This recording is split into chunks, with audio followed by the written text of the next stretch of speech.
Shalom teman-teman yang diberkati oleh Tuhan kita Yesus Kristus, kembali bersama saya di channel My God is Great.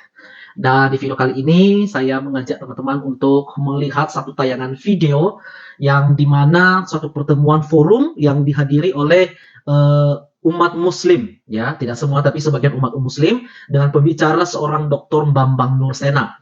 Sesuatu hal yang menarik di dalam forum ini adalah seorang Islam itu mempertanyakan tentang Injil Barnabas, karena dia mengetahui di sana di dalam Injil Barnabas itu tertulis di situ ada kata Nabi Muhammad, ya, nama Nabi Muhammad. Dan bagaimana pandangan seorang Dr. Bambang Nursena untuk menjawab pertanyaan ini? Dan di dalam video itu dia menjelaskan bahwa Nabi Muhammad kenapa tidak diterima di kalangan Kristen? Karena di dalam iman kekristenan, Nabi itu sudah tertutup. Kenapa? Pada waktu Yesus datang ke dalam dunia ini. Dan itu bagi kami sebagai orang yang percaya bahwa Nabi yang terakhir adalah Yesus Kristus. Dan tidak ada yang lain. Itu sebabnya dalam satu pertanyaan itu, dia mengatakan mengapa Nasrani atau Kristen tidak mempercayai Nabi Muhammad seperti Nabi Isa. Nah, berikutlah tanggapan seorang Dr. Bambang Nursena mengenai pertanyaan yang dilontarkan di dalam sebuah forum itu. Mari kita saksikan bersama. Sekarang kita memasuki sesi tanya jawab. Aturan mainnya, nanti teman-teman yang mau bertanya, silakan angkat tangannya, lalu menyebutkan nama dan asalnya. Oke, mungkin 3 penanya. Terima kasih. Siapa yang ingin bertanya? Pak Bambang Nursena yang saya hormati, sama dengan pendahuluan mahasiswa kami tadi, pembicaraan yang melibatkan berbagai agama pasti menyentuh hal-hal sensitif. Tapi insya Allah dengan semangat persaudaraan dan kasih sayang akan kita lalui masalah sensitivitas itu.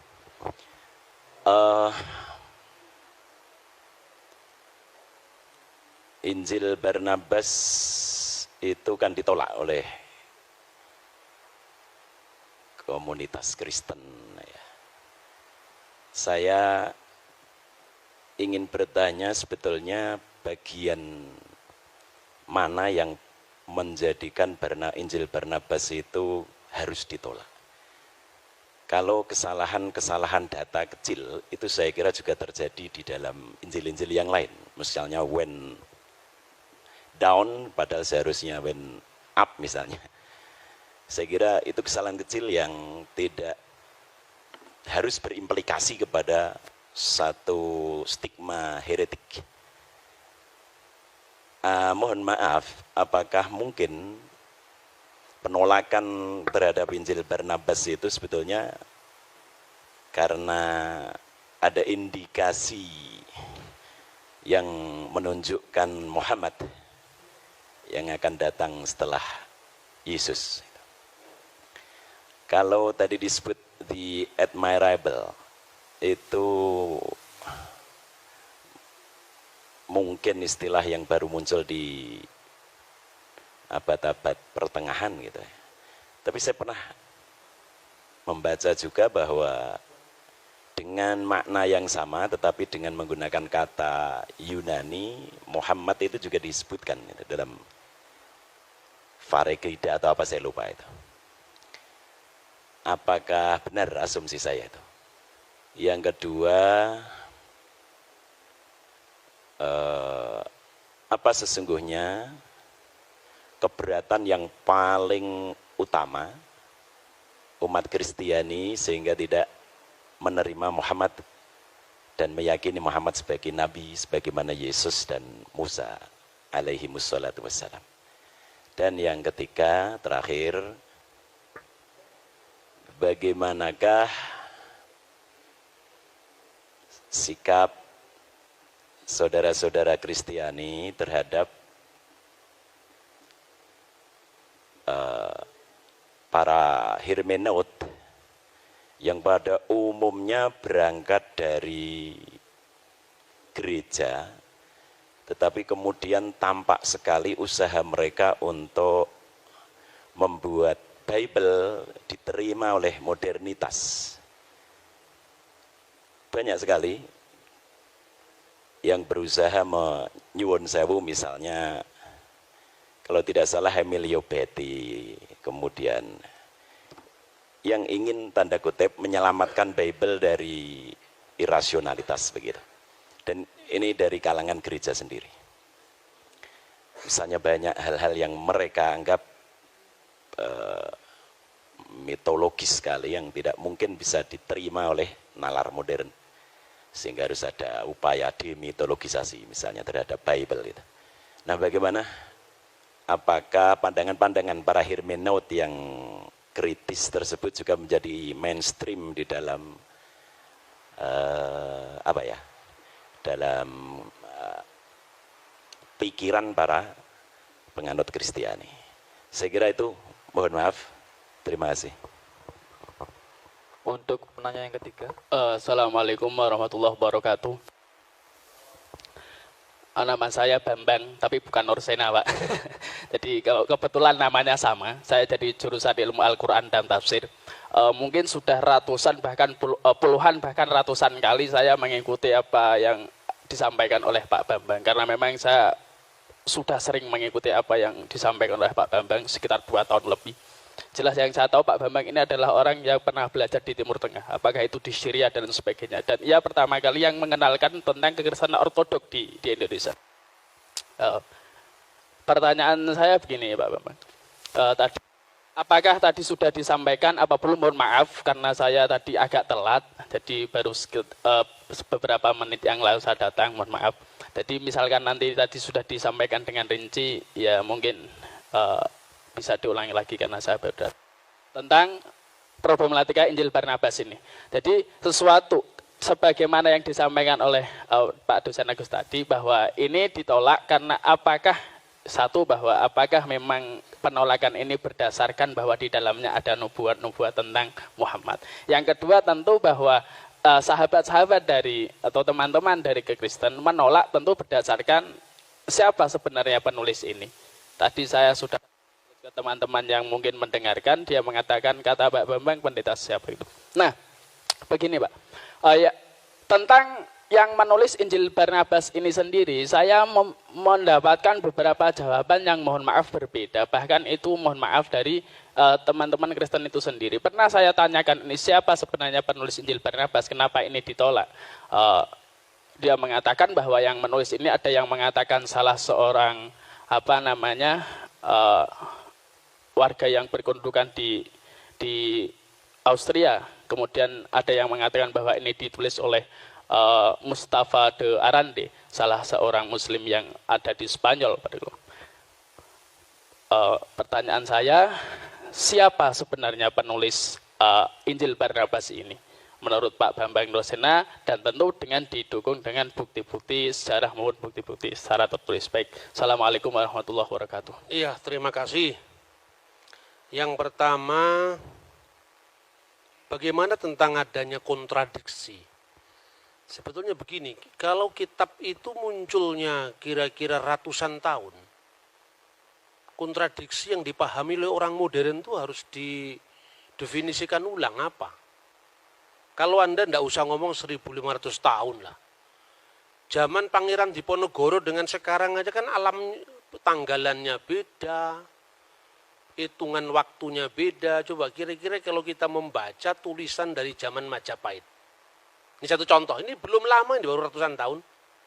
Ya, misalnya, Putra Nira Sang Sinagara, Beri Pamotan, Pungkasan Beri Kertabumi, Kapernah Paman, Prabu Muktaring Kedaton, Isaka Warsa, Sunyanura Yuganing Wong, ini bahasa Jawa kuno ini. Kira-kira Anda paham nggak kira-kira bahasa ini? Terus kemudian orang berdebat sekarang tentang runtuhnya Majapahit tahun berapa. Lalu semua yang ditunjuk itu angka. Ada yang mengatakan 100 tahun setelah tahun 1500, ada yang mengatakan 1478, itu kan kontroversi. Yang menolak dan yang menerima sama-sama pakai kalender yang beda dengan zaman Majapahit. Karena waktu itu belum ada penulisan angka, yang ada Surya Sengkala. Zamannya Sultan Agung baru dibuat yang namanya Candra Sengkala. Karena hitungannya pakai bulan. Lah ini belum sampai 1000 tahun, masih 600-an tahun, kita kontroversinya sudah seperti itu. Apa ini bertentangan? 1400 apa 1478 Pak? Angkanya 1400, cara bacanya pakai surya sengkala, sunya 0 juga, sunya nora 0 juga, 4 wong 1. Diwoco malik terbalik 1400. Baban Demak, nir ilang kertaning jagat 1400. Entah ada peristiwa apa itu, yang penting angkanya itu. Sejarah nasional membuat angka 1478 itu awal pudarnya Majapahit. Karena apa? Karena sudah tidak ada pembaca yang ngerti hitungan zaman Majapahit. Kalender zamannya Yesus itu beda dengan kalender zamannya Paus Gregorius. Kira-kira kalau kita membaca Alkitab Tawarik dan Kitab Raja-Raja, itu lebih kuno lagi dari setelah pembuangan Babel. Sebelum pembuangan Babel itu tahun 600 sebelum Masehi. Nah, belum lagi tentang apa? Beda-bedanya pertama sistem kalender. Kedua, zaman Nabi Musa. Itu kan ditulis kira-kira tahun 1300-an sekian. Belum ada bulan namanya bulan Nisan. Bulan Nisan itu dikenal setelah periode kitab suci ditulis setelah pembuangan Babel. Karena dari kata Nisanu, musim semi. Sebelumnya itu namanya Etanim. Lah ini beda. Paskahnya di kitab Tawarik kok Etanim. Di kitab nabi-nabi kok Nisan. Lah Etanim itu ya Nisan, sama Anda ngomong akad dengan minggu. Gitu loh kira-kira. Ini mudah sekali dijawab. Banyak orang yang kurang membaca aja yang mengatakan begitu. Karena apa? Kitab suci yang ditulis ribuan tahun yang lalu dipahami menurut logika zaman sekarang. Saya berikan contoh, jangankan kitab suci. Zaman kerajaan Sriwijaya aja beda kok. Belum lagi kompleksitas perjanjian baru. Karena di perjanjian baru, ketika gereja ada di Yerusalem, kalendernya pakai kalender Ibrani. Ketika gereja melangkah ke Antioquia, mulailah muncul gereja ortodoks Syria. Ke Mesir, mulai Koptik muncul. Kalendernya apa? Beda-beda lagi. Orang Koptik mulai kalender Anno Martiri dihitung mulai peredaran bintang Sirius. Tetapi orang Yerusalem kuno memakai kalender Ibrani yang disebut kalender seperti Islam, Anno Hijriah itu, pakai peredaran bulan. Ketika tanggal itu dikonversikan ke dalam teks yang lain, harus ada penyesuaian. Seorang lahir tanggal 27 bulan Julkaizah tahun 1383 misalnya. Ayo Masehnya berapa? Ngitung Natal, saya bisa hitung kepada Anda. Sampai detail saya bisa ngitung. Karena apa? Saya belajar kekristenan dari sumber aslinya, sumber primer. Saya tidak menafikan orang barat yang belajar kitab suci. Tetapi rata-rata yang mereka baca itu sumber sekunder. Jadi misalnya, Natal dituduh kelahiran Dewa Matahari. Lalu sedangkan Natal itu sudah ditentukan di Mesir tahun 189 kok. Kalender penyembahan Dewa Matahari baru tahun 274 zamannya Aurelius. Karena orang barat termasuk penulis entry Christmas di Britannica, Americana, tidak pernah baca buku Didaskalia Apostolorum yang pakai bahasa Koptik, bahasa Yunani, dan itu yang saya koleksi sampai hari ini. Nah, makanya bagi saya, perbedaan informasi karena sistem kalender yang berbeda, angka tahun yang berbeda, itu persoalan sejarah, bukan persoalan ini. Kedua, visi teologis yang berbeda. Masing-masing penulis itu punya latar belakang yang mewarnai tulisannya. Karena di dalam pandangan Yahudi Kristen, yang namanya wahyu itu bukan sesuatu yang turun dari langit. Tetapi wahyu itu menyejarah. Taurat bicara dalam bahasa manusia. Kata misalnya orang Yahudi. Kristen juga demikian. Setelah aku menyelidiki dengan seksama segala peristiwa yang terjadi di antara kita, dari saksi mata dan pelayan firman misalnya. Artinya di situ ada riset. Nah, sekarang ini definisi tentang wahyu aja kita belum sama kok. Kita mau menilai agama orang dari perspektif kita, itu loh kira-kira. Nah, itu satu. Kedua, kenapa Injil Barnabas itu ditolak? Pertama, bukan karena isinya Muhammad atau tidak menerjemahkan aja orang Kristen kok. Islam kan tinggal enaknya sudah diterjemahkan. Kan jarang yang ngerti bahasa Itali. Yang ngerti bahasa Itali kan pastor-pastor Katolik. Sudah diterjemahkan tinggal baca. Kalau orang Kristen punya niat jahat, nggak perlu dong diterjemahkan. Ngapain diterjemahkan? Itu merugikan kita. Tapi karena semangat keilmuan kita terjemahkan. Sampai penerjemahnya di dalam bahasa Arab pun juga orang Kristen Koptik. Namanya adalah Khalil Sa'adah. Tetapi demi keilmuan dia memberikan contoh bahwa memang dalam konteks perjanjian baru itu misalnya ada persoalan-persoalan angka tahun, misalnya Yesus lahir zaman Kirenius atau tidak.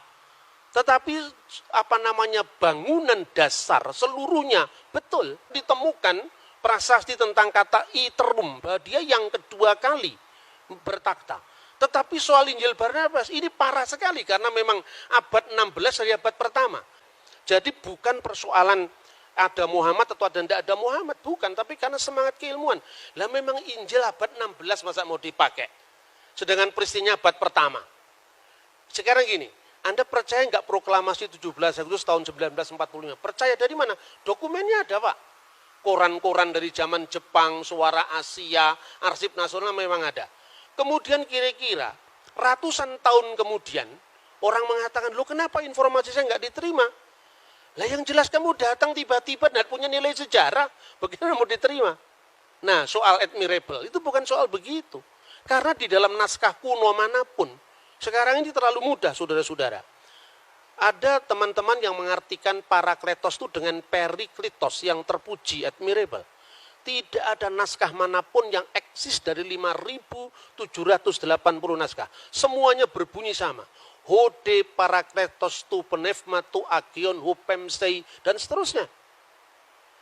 Seorang penghibur yaitu Roh Kudus. Dan penghibur ini dalam bahasa Yunani Parakletos. Parakletos ini ditulis dengan huruf alfa, tidak ada huruf lain. Sebab kalau bahasa Ibrani kan seperti bahasa Arab, ya ada jitir. Bahasa Arab itu kan dibentuk dari 3 huruf, ya bahasa Ibrani namanya sores. Misalnya salum dari shin, lamit, mim, sama dengan bahasa Arab salam. Nah, kemudian di situ ada menjadi kata kerja baru, kata benda baru. Itu tergantung bagaimana pemakaiannya. Salam, muslim, taslim, itu kan satu akar kata. Tapi kalau bahasa Yunani nggak bisa. Parakletos ya parakletos, periklitos ya periklitos. Karena apa? Seperti bahasa Indonesia, cowek nggak bisa dibaca cuek. Nggak bisa dibaca cowok, ya cewek. Karena itu memang struktur bahasanya berbeda itu. Lah naskah kuno itu melestarikan kata parakletos itu dari kitab Ratapan. Kitab Ratapan menerjemahkan parakletos dari menahem. Menahemma dalam bahasa Aram. Nah kata menahem ini untuk apa? Sang penolong, sang pembela. Makanya dalam bahasa Yunani modern, advokat itu parakletos. Yesuslah parakletos. Di mana disebutkan? 1 Yohanes pasal 2 ayat 1. Kalau kamu berdosa ada pembela antara kita dan Allah, ada parakletos. Yaitu Yesus Kristus yang adil. Roh Kudus disebut alon parakleton. Parakletos yang lain tapi kata alon itu menunjukkan satu dan berhubungan. Sementara kata uteros itu lain bertentangan. Misalnya, lo yihye Elohim akhirim alfanai. Jangan ada Elohim lain, ilah-ilah lain di hadapan hadiratku. Misalnya, di Kalok 10 perintah Allah. Itu disebut theoi uteroi, ilah-ilah yang lain. Odeis theos uteros. Jangan ada ilah yang lain. Uteros itu lain bertentangan. Tapi alos atau alon itu yang lain tapi dalam hubungan. Karena Roh Kudus itu rohnya Allah atau hidup ilahi yang dalam diri Allah. Sementara Yesus itu adalah firman yang menjadi daging. Bukan Yesus yang disebut Tuhan itu kemanusiaannya itu bukan. Yang mati itu ya bukan Tuhan, manusia. Maka dikatakan yang dibunuh dalam keadaan manusia. Seperti Quran turun ke dunia ada 2. Yang pertama yang kelihatan yang bisa diterjemahkan, bisa dibaca dengan lipatan bibir, gerakan lidah, kata Imam Al-Ghazali dalam Qawaidul Aqwaid. Tetapi ada Lauhul Mahfud yang kekal. Yang kekal dan yang temporal. Begitu juga ketika firman menjadi manusia, ada dimensi kekal dan dimensi temporal. Gitu lah. Dan itulah yang disebut alon parakletos dan alos parakletos. Seorang bapak gereja dari gereja Syria Timur, namanya Timotius Al-Awal. Dia mengatakan, seorang Kristen boleh saja mengatakan Muhammad berada di jalan para nabi. Tapi kenapa kita tidak langsung mengatakan Muhammad itu nabi? Lah karena sudah tutup, tidak ada kesempatan lagi. Sama dengan orang Islam mengatakan Muhammad kataman nabiin. Lah kalau ada nabi setelah Muhammad kira-kira bagaimana? Kesulitan karena apa? Secara moralitas itu universal. baik itu baik sekalipun tidak terjadi di wilayah kita. Tapi kita tidak terlalu berambisi untuk harus mensinkronkan teologinya. Karena apa? Karena definisinya aja belum sejalan. Bagaimana kita memaksakan teologinya? Saya contoh, rasul dalam iman Kristen dan Islam itu beda maknanya. Rasul dalam Kristen itu berasal dari kata Ibrani Seliah. Artinya apa? Seorang yang punya otoritas mewakili umat. Jauh dari perbedaan seorang nabi menerima wahyu dan tidak wajib menyampaikan kepada umatnya, seorang rasul menerima wahyu wajib menyampaikan kepada umatnya. Dan definisi ini dibuat tahun berapa? Sementara kata Saliah sudah berlaku untuk iman Kristen dan Yahudi jauh sebelum Islam lahir. 600 tahun berlalu tentu saja definisi itu ada yang berkembang toh. Nah, artinya di dalam Kristen Ibrahim bukan rasul. Di dalam Yahudi Musa bukan rasul. Tapi Musa adalah nabi, Ibrahim adalah nabi. Rasul hanya ditentukan untuk wakil-wakil kongregasi Yahudi. Makanya disebut Seliah Hasibur. Jadi Yesus itu imam besar, makanya disebut rasul. Beda dengan definisi rasul yang dipaksakan oleh banyak orang yang berpolemik lintas agama itu gitu loh. Nah, seperti ini selesaikan dulu dong apa definisinya. Jadi artinya kadang-kadang ungkapan yang sama dimaknai berbeda, tapi ungkapan yang berbeda ide iman yang beda diungkapkan dalam bahasa yang sama gitu loh misalnya. Kemudian keberatan apa? Tidak ada keberatan kalau memang teksnya memenuhi syarat, kan tidak memenuhi syarat. Memang teksnya ya sekarang ini loh. Ada problematik perjanjian baru ya. Tetapi bahwa perjanjian baru ketika Yesus itu lahir, kaisarnya namanya Tiberius, penguasa Yudea namanya Herodes, tidak bertentangan dengan fakta sejarah manapun juga. Bacalah Yosefus, bacalah 12 kaisar Roma, semuanya sejalan. Karena apa? Yang nulis memang orang yang sejalan. Yang menjadi wali negeri, Pontius Pilatus, itu katanya Injil Barnabas, ini bukan kesalahan kecil, ini kesalahan fatal. Karena apa? Pilatus itu baru menjadi wali negeri itu pun sementara. Itu setelah pemecatan Herodes Archelaus. Jadi ketika Herodes Agung meninggal, itu kemudian ada 3 orang yang dipilih oleh Kaisar Roma, yaitu Archelaus, Antipas, dan Filipus. Karena Archelaus ini ambisinya terlalu tinggi untuk menguasai kota suci waktu itu, tanah Israel waktu itu dipecat. Sensus yang pertama ditulis Injil Lukas masa Kirenius itu sensus Pax Romana, kesatuan Romawi. Sensus yang kedua juga ditulis di dalam Kisah Kisah Rasul pasal 5, itu sensus untuk apa? Melacak sisa-sisa pengaruh kejahatan Archelaus dalam rangka menyelamatkan jajahannya Roma. Maka kemudian Kaisar Tiberius mengangkat Pilatus, dan itu tidak hanya ditutup perjanjian baru. Untuk mengatakan seperti itu tidak usah dibaca perjanjian, tutup saja Injil, baca Yosefus, itu clear sejarah itu. Lah Injil Barnabas satu pun nggak ada yang masuk itu. Bagaimana tahun Yobel dikatakan 100 tahun itu kebangetan itu. Ada orang yang masih membela dengan nada yang sangat apologetik. Mungkin kata 100 itu karena kaburnya antara huruf L dengan huruf C. Kalau L itu hanya 50, terus ditulis itu C itu, dia aslinya di sini cento. Kan orang bisa lihat tuh aslinya. Makanya saya anjurkan untuk mahasiswa, belilah sumber primer. Kenapa ada banyak orang yang membaca Injil Barnabas berbeda-beda? Karena tidak punya bukunya ini. Makanya dia terus bikin spekulasi yang macam-macam. Misalnya dia Mustafa de Arandi. Saya pastikan yang namanya penulis Injil Barnabas itu Framarino. Karena apa? Pertama, fakta bahwa pada waktu itu politik inkuisisi gereja menelan banyak korban. Dan korban pemaksaan agama itu orang Muslim dan orang Yahudi. Dari Marano dan Morisco. Kemungkinan yang namanya Framarino itu korban inkuisisi. Lalu melampiaskan dendamnya di masa permusuhan umat beragama zaman abad pertengahan itu, menulis Injil Barnabas. Cuman karena dia belajar sejarahnya tidak komplit, makanya terlalu bersemangat nulis Injil sampai 222 pasal.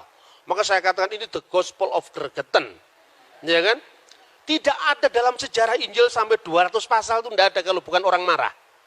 Nah, itu yang pertama. Kedua, catatan-catatan pinggir itu tidak mungkin dilakukan oleh orang lain. Karena apa? Periksa uji karbon dari teks itu kan masih sangat baru. Wong teks dari abad pertama aja bisa ditentukan. Misalnya Papyrus 52, itu yang dikenal John Ryland Papyrus. Isinya hampir separuh dari Injil Yohanes. Dulu abad lalu, orang baru periksa uji karbon itu baru menentukan abad. Sekarang udah ketinggalan.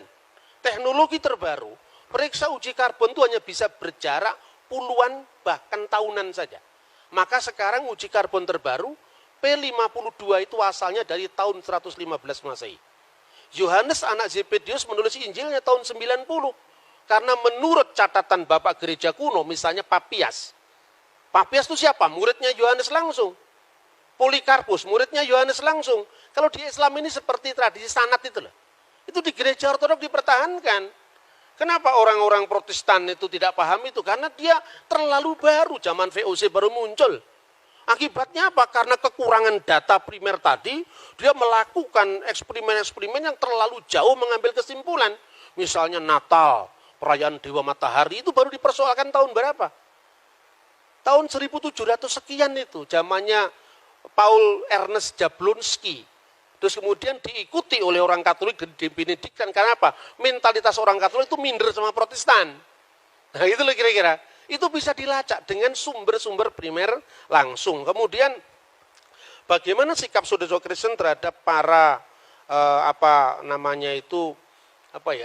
seket gereja yang mengatakan bahwa ternyata Bible tidak tahan dengan teks-teks modern itu suara abad lalu itu. Sekarang udah ketinggalan kereta. Sekarang kenapa saya bilang begitu? Sekarang gini, jujur saja lah. Penemuan arkeologi itu dari mana awalnya? Dari gereja. Penemuan arkeologi Timur Tengah itu diawali dari namanya Rosetta Stone. Tahun 1795 itu dimulai ketika Napoleon Bonaparte menduduki tanah Mesir.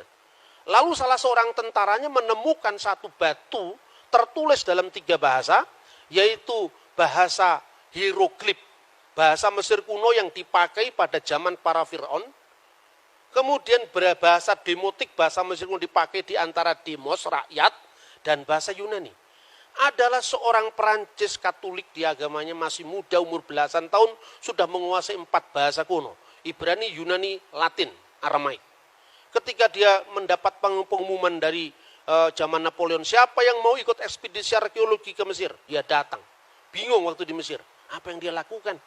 Dia tanya, komunitas terkuno dari gereja ini, dari Mesir ini apa? Islam bukan, baru abad ke-7. Kristen Ortodok Yunani juga tidak. Kristen Koptik Ortodok. Nah, untuk dia bisa komunikasi dengan orang setempat, dia pakai bahasa Arab. Lalu masuk gereja, bingung dia. Wah, ini ada liturginya kok selain bahasa Arab, ada bahasa Yunani, ada bahasa Mesir kuno. Tetapi ketika nama-nama dewa itu diganti dengan nama Yunani, misalnya Theos, Agios, Theos, Agios, Iskiros, Agios, Thanatos, diterjemahkan pakai bahasa Arab. Kudusullah, Kudusul Qawi, Kudusul Ladzi la yamut, irhamna. Al-Mastulil Api Walibni Warahil Kudus Al-Ana wa Kulhainin wa ila Dahri Dahirin Amin. Ini enggak ada Islamnya. Ini Kristen asli ini. Itu, apa artinya itu? Wah, ini berarti ada bahasa-bahasa kuno yang dipakai di sini. Ya, gimana kami bisa belajar? Di amat-amati itu. 23 tahun dia bisa memecahkan. Dilihat bahasa Yunaninya jelas. Oh, di sini ada kata Ptolomaus. Di sini ada kata Cleopatra. Yang selama itu hanya lewat cerita Antoni Cleopatra, ternyata ini tokoh historis, dilacak sama dia. Terus ada tulisan dalam bentuk huruf, dalam bentuk tanda gambar seperti matahari. Jangan-jangan ini matahari ini. Ini bahasa kuno yang sudah tidak berlaku lagi ribuan tahun. Dilihat bawahnya ada kata Helios. Ini matahari, jangan-jangan matahari. Dia datang ke gereja kuno itu, tanya, kamu punya Alkitab selain bahasa Arab, bahasa apa? Yunani. Selain bahasa Yunani, bahasa Koptik. Apa itu bahasa Koptik? Bahasa zaman Fir'aun. Kok hurufnya huruf Yunani? Iya, ketika Rasul Markus datang ke Alexandria, penerus-penerusnya menciptakan peradaban baru. Makanya menciptakan huruf baru. Kayak orang Jawa sekarang, Anda lihat itu orang Arab suruh baca Arab Pegon kan tidak ngerti. Itu produk lokal karena itu menunjukkan bahwa bangsa kita bangsa besar. Sampai bisa bikin tulisan Arab Pegon. Begitu juga di sana. Dilihat ternyata, kamu tanya, bahasa Koptik iya. Bagimu akan ada matahari yang tidak pernah tenggelam. Bahasa Koptiknya apa? Oh, bahasa Koptiknya adalah on. Bahasa Koptiknya adalah ra. Ada dua kata, ra dan on. Ra itu apa? Matahari. Itu dia baca dari Alkitab. Orang-orang Israel membangun kota namanya Ramses. Ra itu hari. Mese itu artinya apa? Artinya anak. Anak sang matahari, anak dewa matahari. Nama aslinya Musa apa? Moshe. Mo itu air yang mengalir. Mese itu bahasa Mesir kuno. Artinya anak. Anak yang diambil dari air yang mengalir. Ketemu sudah ini bahasa. Sejak saat itu muncul namanya Egyptologi. Ini asalnya dari Bible ini. Kok dianggap Bible bertentangan dengan pengetahuan bagaimana? Yang melainkan arkeologi adalah Alkitab kok. Seumpama waktu itu tidak ketemu kata Ramses, tidak akan ketemu arkeologi Mesir kuno. Baru mulai ada penggalian di di Rasamra, penggalian di Babel, ketemulah kota-kota kuno, kota Abraham. Namanya apa? Tel Turahi, cocok dengan namanya Abraham dalam Alkitab Terah. Ya toh? Til Nahur, cocok dengan nama Nahur, berarti nama-nama Abraham itu pasti bukan nama Yunani, pasti bukan nama Arab, tapi nama Akadia kuno. Dan itu cocok.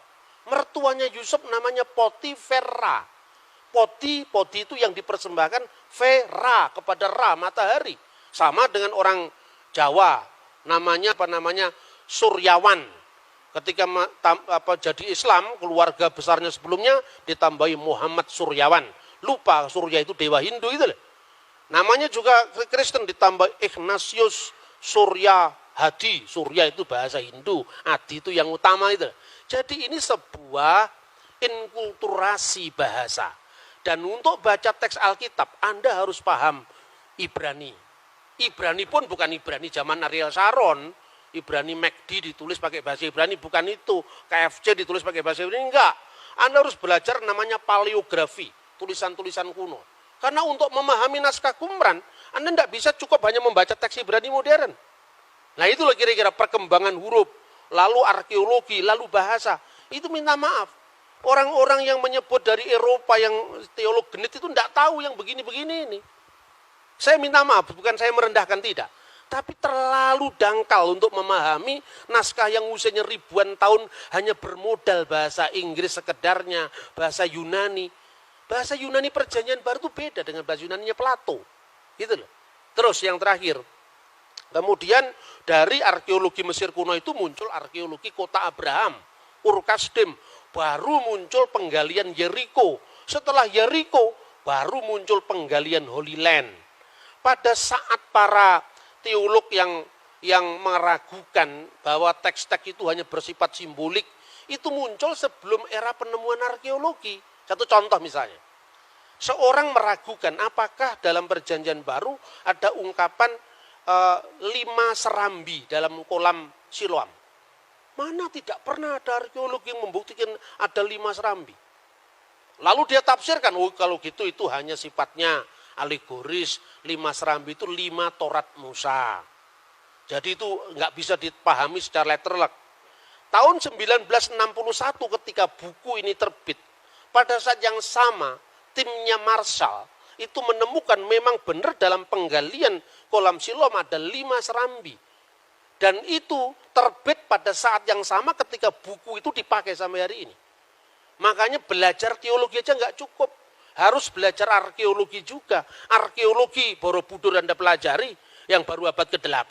Masa arkeologi Mesir kuno dari tahun 3000 tahun yang lalu tidak kita pelajari, padahal itu ketika kita ngomong dalam Al-Quran, dalam Injil tentang Fir'aun. Fir'aun itu bukan nama orang. Fir'aun itu paraoh artinya. Itu tiang besar. Dan di mana itu sebutan paraoh itu mulai?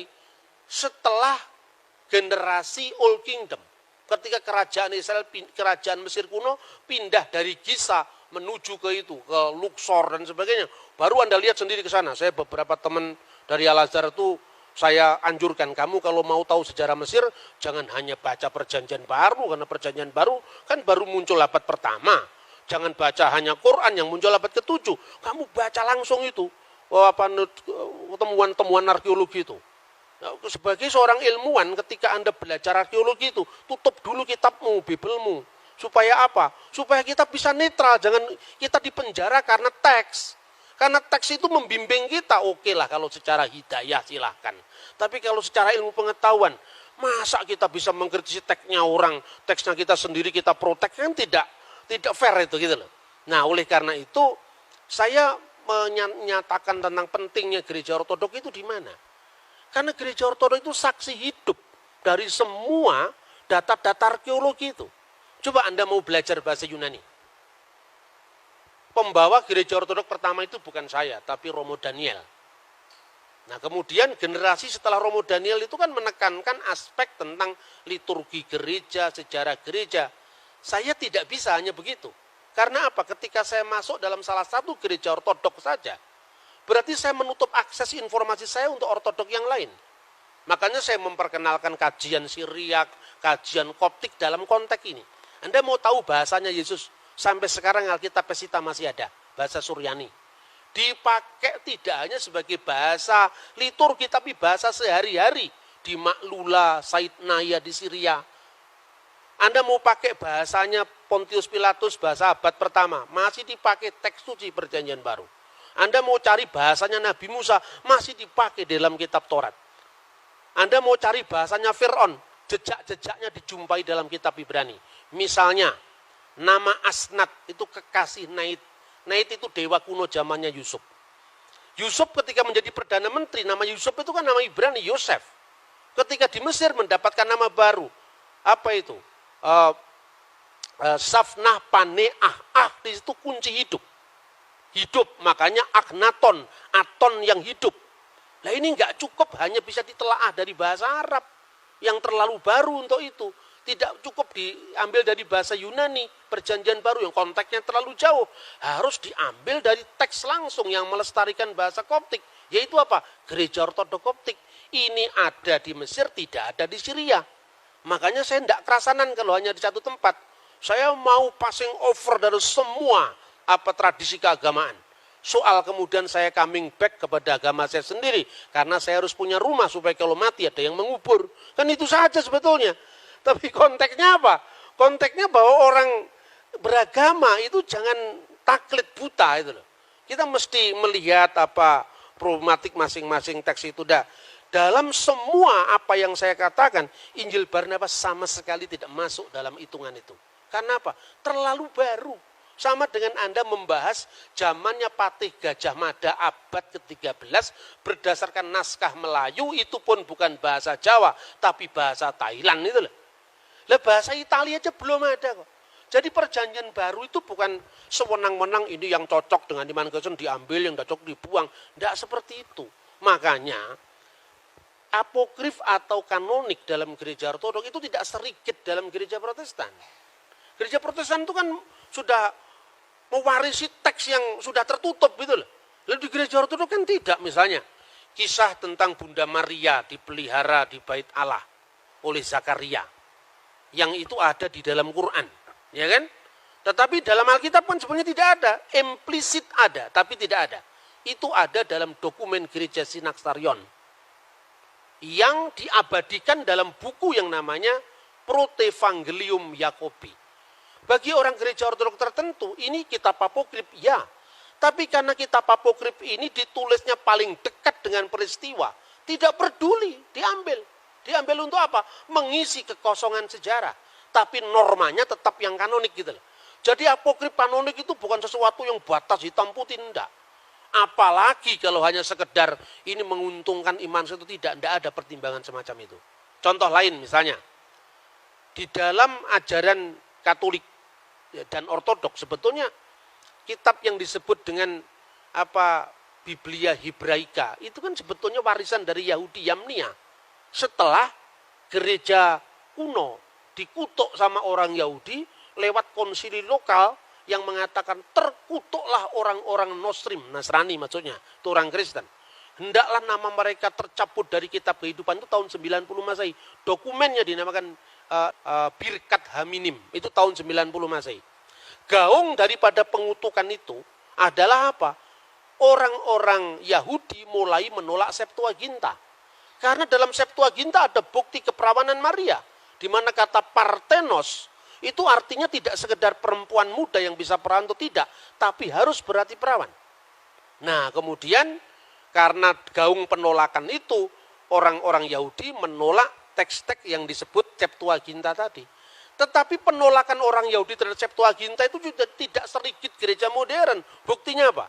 Yesus memperingati perayaan yang namanya penahbisan Bait Allah. Itu diambil dari buku Makabe, 1-2 Makabe, yang dipakai oleh gereja Katolik dan gereja Ortodok. Gitu loh.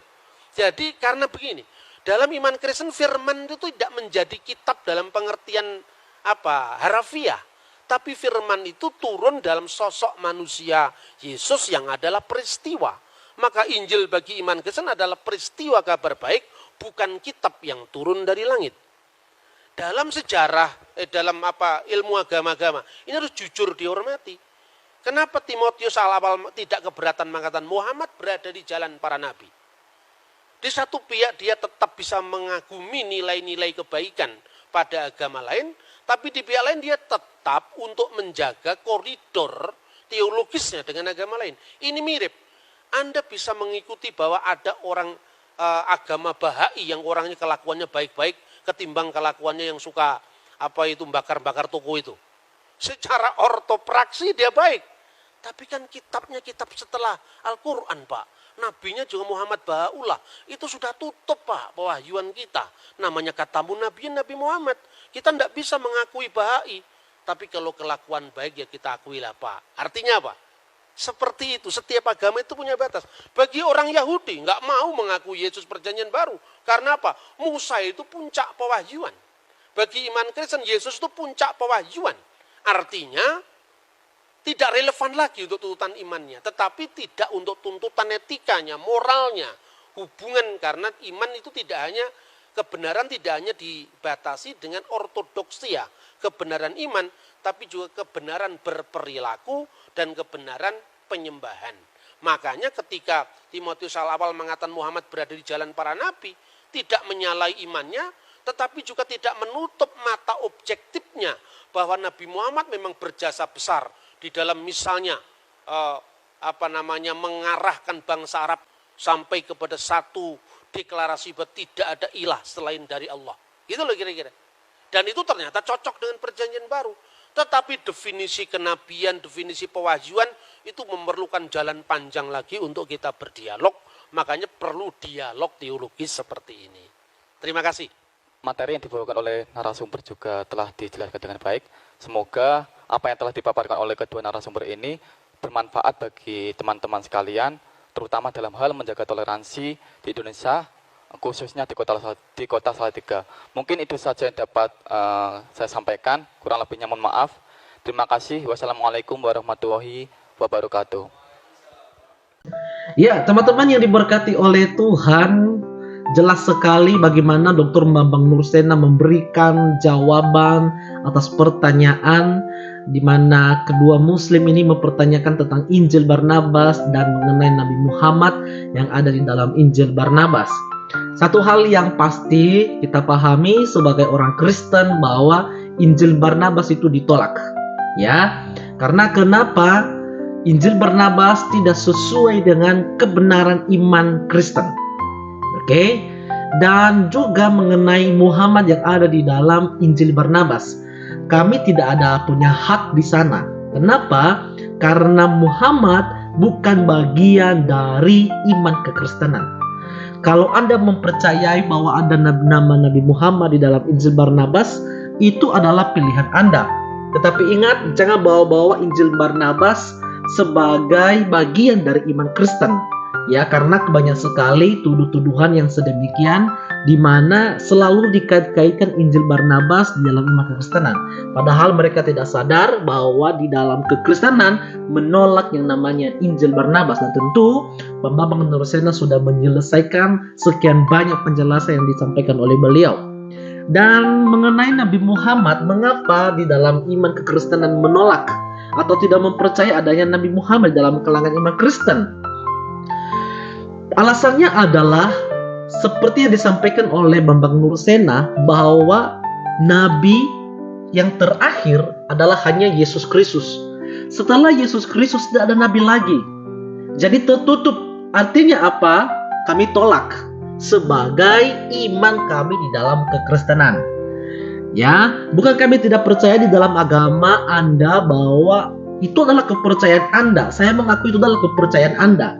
Tapi kami tidak mempercayai di dalam iman kekristenan kami. Jangan salah paham ini ya. Nah, oleh sebab itu sebabnya kami mempercayai bahwa Yesus Kristus adalah nabi terakhir. Tidak ada nabi yang lain. Sekalipun dalam pandangan teman-teman yang berseberangan dengan iman kekristenan, itu kepercayaan Anda. Dan kami tidak mau menguber-nguber tentang hal itu. Yang kami percayai adalah Yesus yang satu-satunya yang menyelamatkan kehidupan manusia. Jadi setiap orang yang menerima Yesus dianugerahkan kehidupan yang kekal. Nah, kami percaya itu. Nah, oleh karena itu di dalam forum seperti ini kita melihat bahwa kami sebagai orang Kristen mengakui nabi yang terakhir adalah hanya Yesus satu-satunya. Ya, tidak ada yang lain setelah Yesus, tidak ada. Ya, dan oleh karena itu mari tetap kita jaga toleransi di negara kita. Perbedaan itu boleh, tetapi jangan saling kita membeda-bedakan. Oke? Tuhan Yesus memberkati. Shalom.